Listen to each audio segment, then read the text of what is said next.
Assalamualaikum warahmatullahi wabarakatuh. Selamat datang teman-teman di acara Ini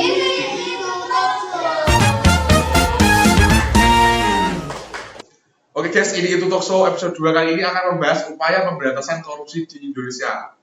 Masih dengan saya sebagai moderator Hadian Raka Dewanta, NIM A22 2022 0290 dan pemateri. saya Kesha Rita dengan NIM A22 2022 01296. Perkenalkan, nama saya Raffi Mardika Yukandaru, NIM A22 2022 02943. Saya Kardiana Putri Ningrum, NIM A22 2022 02995. Saya Aulia Lulu Chandra Pramesti, NIM A22 2022 02952. Oke, langsung saja guys, kita lanjutkan ke materi pertama yang akan disampaikan oleh Mbak Kesha. Silahkan Mbak Kesha, waktu dan tempat dipersilahkan. Baik pemirsa, materi pertama akan saya bawakan yaitu bagaimana cara memberantas korupsi dengan indeks persepsi korupsi Indonesia tahun 2020 skor 37 urutan 102 dari 180. Korupsi. Pada Undang-Undang Nomor 31 Tahun 1999 tentang TPK, setiap orang yang secara melawan hukum memperkaya diri sendiri atau orang lain atau suatu korporasi yang dapat merugikan keuangan negara atau perekonomian negara itu disebut korupsi. Bentuk-bentuk korupsi. Yang pertama, merugikan keuangan negara. Kedua, suap. Ketiga, gratifikasi. Keempat, penggelapan dalam jabatan. Kelima, pemerasan. Keenam, perbuatan curang. Ketujuh, konflik kepentingan. Setiap negara mempunyai undang-undang yang berbeda terkait dengan tindakan pidana korupsi. Menurut UU Nomor 31 Tahun 1999, Nomor Undang-Undang 20/2001 terdapat 7 kelompok tindak pidana korupsi SPT tersebut di atas. Semua jenis tersebut merupakan delik-delik yang diadopsi dari KUHP Pasal 1 Ayat 1 Subbab C UU Nomor 3/71. Dalam korupsi dibagi menjadi 4 klasifikasi. Yang pertama, individual corruption, dilakukan secara individu. Kedua, petty corruption, korupsi kecil-kecilan, dilakukan oleh aparat dalam kegiatan sehari-hari. Endemic corruption, korupsi sudah terintegrasi dalam sistem ekonomi, sosial, politik di masyarakat. Dan korupsi ini sudah menjadi budaya corruption culture. Yang keempat, yakni grand corruption, korupsi yang dilakukan para pejabat mengambil keputusan untuk menguntungkan diri sendiri atau orang lain. Contohnya seperti banyak terjadi di kehidupan sehari-hari. Pada area potensi korupsi, yang pertama pengelolaan anggaran, dan kedua pengadaan barang atau jasa. Pengelolaan terdiri dari konspirasi dengan pihak tertentu untuk mengalokasikan kegiatan fiktif atau titip anggaran. Yang kedua, markup satuan biaya kegiatan. Yang ketiga, markdown pendapatan daerah. Keempat, pemalsuan bukti pengeluaran. Kelima, pembuatan ekspedisi palsu atau kegiatan fiktif. Yang keenam, memalsukan tanda tangan honor, daftar hadir, dan sebagainya. Ketujuh, pembuatan laporan keuangan fiktif. Kedua, pengadaan barang, menekankan panitia agar memenangkan pertanyaan tertentu. Volume barang jasa tidak sesuai SPK atau kontrak. Spesifikasi barang atau jasa tidak sesuai SPK. SPK atau kontrak dimenangkan oleh rekanan tapi dikerjakan oleh internal sendiri atau oknum. Kelima, menerima hadiah atau fee. Yang keenam, memahalkan HPS atau nota pembelian. Kemudian keempat, terdapat pengelolaan barang daerah, yakni ada pencatatan aset tidak wajar, memelihara atas barang fiktif. Ketiga, penyerobotan atau pengakuan. Dan keempat, menggunakan aset untuk kepentingan pribadi. Yang terakhir yaitu pelayanan publik, di mana korupsi bisa terjadi. Masih ada praktik pungli, masih ada gratifikasi, pelayanan tidak prima, perizinan yang tidak transparan. Berikut saya berikan contoh data-data pelaku korupsi dari tahun 2004 hingga 2020. Yang pertama, lain-lain sekitar 179 orang, polisi 22 orang, duta besar 4 orang, korporasi 6 orang, komisioner 7 orang, jaksa 10 orang, pengacara 12 orang, gubernur 21 orang, hakim 22 orang, kepala kementerian atau lembaga 32 orang, bupati 129, pejabat eselon 1, 2, 3 terdapat 235 orang, anggota DPR atau DPRD 280 orang, swasta 329. Wow, banyak sekali. Total dari pelaku menjadi 1.268 profesi atau jabatan pelaku atau korupsi tahun 2020. Fakta korupsi di Indonesia. Berdasarkan latar belakang pendidikan, terdapat 86 pelaku tindakan pidana korupsi yang ditangani oleh KPK adalah lulusan perguruan tinggi. S1 terdapat kurang lebih 20%, S2 40%, S1 60%, dan lain-lainnya segitu. Kemudian jenis tindakan korupsi dari 2004 hingga 2020. Yang pertama, penyuapan. Penyuapan sendiri terdapat 739 data, pengadaan barang atau jasa 236, penyalahgunaan anggaran 50 tindakan, pencucian uang 38 tindakan, pungutan liar 26 tindakan, perizinan palsu 23 tindakan, merintangi proses hukum 10 orang. Jadi total terdapat 1122 tindakan korupsi di Indonesia. Kemudian teori ini ada C, M, D, min A. C korupsi, E monopoly of power, D discretion of official, A accountability. Menurut Robert Kierkegaard, monopoli kekuatan dan tingginya kekuasaan yang dimiliki seorang tanpa pertanggungjawaban dan tanpa ada pengawasan menyebabkan orang melakukan korupsi. Kemudian red flag korupsi, anjay. Yang pertama pegawai, perubahan gaya, terlibat hutang, perubahan perilaku, tingginya perputaran pegawai, menolak pengambilan cuti, tidak ada pemberian tugas yang jelas.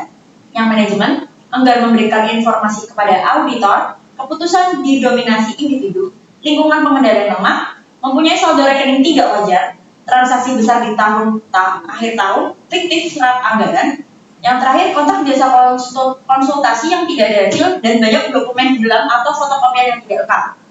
Selanjutnya, materi akan dibawakan oleh Mas Rafif. Integritas adalah bersatunya antara kejujuran, konsisten, dan keberanian untuk melakukan tindakan benar tanpa kompromi. Integriti, pribadi yang berintegritas menjalankan aktivitas dengan benar selaras dengan keyakinan atau belief, diucapkan, say, dan dijalankan action. Selanjutnya, konsep integritas eksekutif dan assessment. Kejujuran, dimensi potensi integritas yang menunjukkan aspek komponen integritas pada kesadaran kebenaran dalam sikap kejujuran yang terdiri dari aspek empati atau empathy, tidak mudah untuk menuduh orang yang bersalah, atau lack of blame, rendah hati atau humility.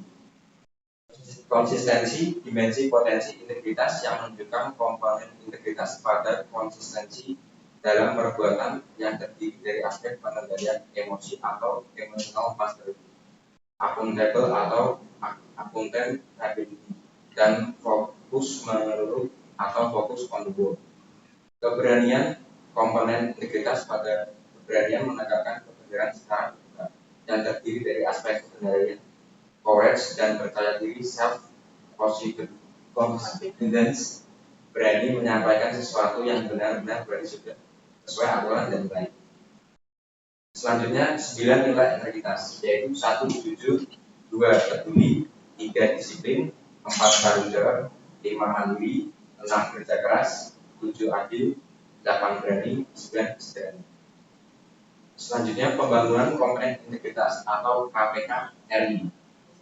1. Proses internalisasi integritas sebagai upaya menghasilkan integritas pribadinya melalui berbagai strategi dan teknik internalisasi. 2. Proses pembangunan integritas sebagai upaya menjaga organisasi berintegritas tinggi yang digerakkan oleh kumpulan individu yang berintegritas tinggi. 3. Proses penyelesaian atau sinergi pilar sebagai upaya untuk terjadinya sinergi dan terjadi KLOP pada setiap sasaran atau gelar sehingga terbentuk integritas gelar.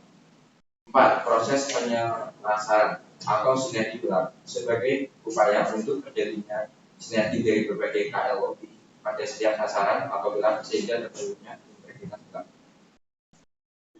Selanjutnya, semakin besar organisasi, maka semakin banyak komponen integritas yang diperlukan untuk mengontrol utilisasi kapasitas secara berintegritas proporsional atau efektif dan efisien. Komponen sistem integritas terdapat 16 macam. 1. Seleksi dan keteladanan pimpinan. 2. Kode etik dan kode perilaku. 3. Analisis resiko terhadap integritas. 4. Peran pengawasan internal. 5. Pengelolaan gratifikasi dan hadiah. 6. Revitalisasi pelaporan data kekayaan. 7. Whistleblower system atau WBS. 8. Evaluasi eksternal integritas. 9.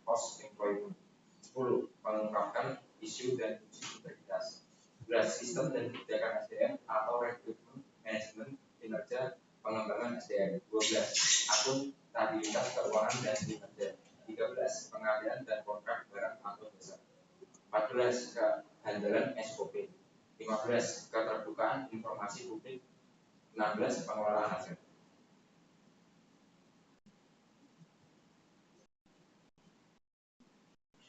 Selanjutnya, tips 4. No bribery atau menolak suap. No kickback atau menolak menerima fee dari rekanan. No gift atau menolak menerima gratifikasi atau hadiah yang tidak patut atau tidak wajar. 4. No luxurious hospitality atau menolak fasilitas dinas yang terlalu mewah. Sekian dari pemateri. Terima kasih. Oke, selanjutnya akan dilanjutkan dengan sesi tanya jawab oleh audiens pada pemateri. Oke, para audiens silahkan ajukan pertanyaan. Izin bertanya Kak, untuk dampak korupsi sendiri itu apa sih? Baik, saya akan menjawab pertanyaan dari Mbak Diana. Dampak korupsi yang pertama, inefisiensi dalam penyelenggaraan negara. Kedua, kenaikan biaya administrasi. Ketiga, mengurangi kuantitas dan kualitas dari pembangunan. Dan yang keempat, pelayanan publik menurun. Kelima, menurunkan martabat aparat birokrasi. Yang keenam, ketidakpercayaan masyarakat terhadap birokrasi. Ketujuh, ketimpangan dalam pendapatan kaya atau miskin. Jadi, apakah jawabannya menjawab pertanyaan Mbak Diana? Saya izin bertanya, apa saja upaya pemberantasan korupsi? Terima kasih. 2, 3. Selanjutnya, saya akan menjawab pertanyaan dari Aulia dulu. Bagaimana upaya pemberantasan korupsi? Terdapat birokrasi aparat yang harus mengupayakan pemberantasan korupsi tersebut. Yang pertama, ada regulasi. Kedua, ASN berintegritas. Ketiga, pendidikan anti korupsi integritas. Keempat, penerapan dan penegakan hukum konsisten dan adil. Itu saja yang saya beri jawabannya. Apakah dari Aulia dulu menjawab? Izin bertanya lagi Kak, sebelum menjabat itu kan biasanya ada sumpah jabatan. Nah, isi sumpah itu berisi apa ya? Terima kasih. Sumpah jabatan per-KPKN nomor 7 tahun 2019. Demi Allah, saya bersumpah bahwa saya dalam menjalankan tugas jabatan akan menjunjung etika jabatan, bekerja dengan sebaik-baiknya dan penuh tanggung jawab. Bahwa saya akan menjaga integritas, tidak menyalahgunakan kewenangan serta menghindari perbuatan tercela. Oke guys, terima kasih. Itu tadi ini Talkshow episode kali ini. Dan itulah tadi pemberantasan korupsi di Indonesia. Bagus sekali tadi penyampaian materi dari para pemateri dan audiens, pertanyaan dari audiens. Oke, see you di episode selanjutnya. Ini Talkshow. Last but not least, terima kasih. Bye.